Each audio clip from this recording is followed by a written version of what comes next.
mazes, and bees with brains the size of pinheads can handle abstract concepts. Philosopher John Locke proclaimed in the 17th century, "Brutes abstract not." But in fact, brutes abstract, and reductionist science recently proved it. I even found contemporary scientists who claim that natural beings can only be understood by attributing humanness to them. This is what shamans have been saying all along. This led me to launch an investigation on the subject of intelligence in nature, a concept constructed by combining science and indigenous knowledge. I would later learn that Japanese researchers already possess a term for this knowingness of the natural world, chisei. But I would begin the first leg of my search in the Amazon, where I had first met people who attribute spirits, intentions, and humanness to other species.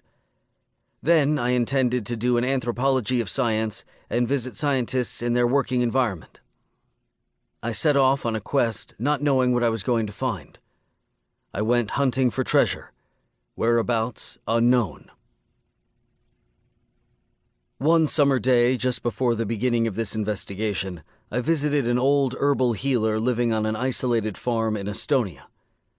Her name was Laina Rot, which means wavegrass in Estonian. I was introduced to Rot by the Estonian translator of my previous book.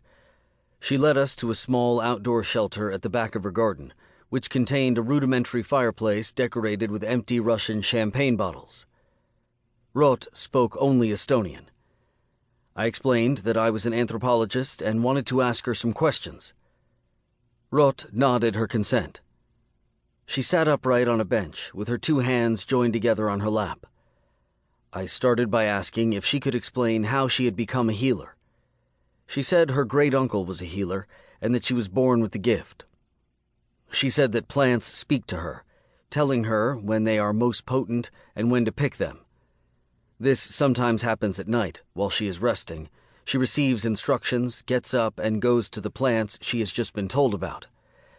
The information she receives is always correct, she said, and when people tell her of their illness, she feels the sickness in her own body, which acts as a mirror. Later, when she learns which plants will heal the illness, she feels relief in the part of her body that has the empathy with the sick person. She did not elaborate on how she receives instructions from or about plants. Her views reminded me of the notions held by some Amazonian shamans I had met. I decided to go straight to the point and asked what she could tell me about nature's intelligence. She shook her head and said, "Nobody has asked me this before. It is difficult to penetrate nature. I have no words for it. There will never be such words. No one will ever know how plants and humans are made or what will become of them. This will remain a secret." I found her pale blue gaze hard to sustain.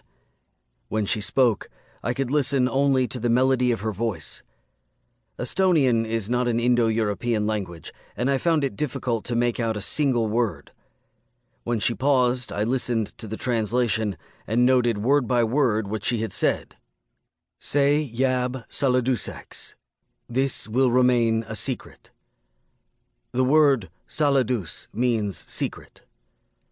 I asked her why nature likes to hide. She replied, "We will get punished for giving away nature's secrets. You should not know everything. You should deal in a proper way with knowledge, heal people and treat them well. Secrets can fall into the hands of the wrong people." Her reply did not make me feel like prying any further. She showed us around her garden and pointed to the plants she used to cure different conditions. We were reaching the end of the encounter. I felt moved to thank her for her time and consideration and went to the car to fetch a copy of my book in Estonian. The book has a serpent on its cover. She accepted it with both hands, glanced at the cover, and said, "I have something for you." We followed her over to the main house and waited outside. She soon returned with a large glass jar containing alcohol distilled from the fruits of her garden and a dead viper. She explained that she had caught the viper in her garden several months ago and had dropped it into the alcohol while it was still alive. On expiring, the snake expelled its venom into the...